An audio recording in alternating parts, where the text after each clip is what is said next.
This week is Great British Beach Clean Week, and I'm excited to partner with green people to raise awareness about something really close to my heart, our oceans.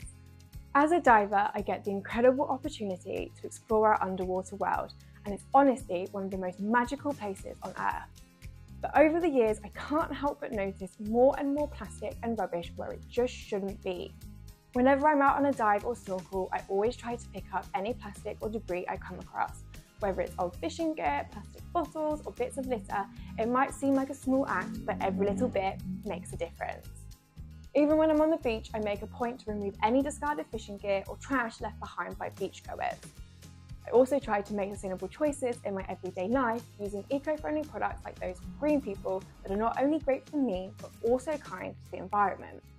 Protecting our oceans isn't just about the big gestures, it's about the little things we can all do every day. Whether it's picking up litter, choosing sustainable products, or reducing your plastic use, we all have a role to play.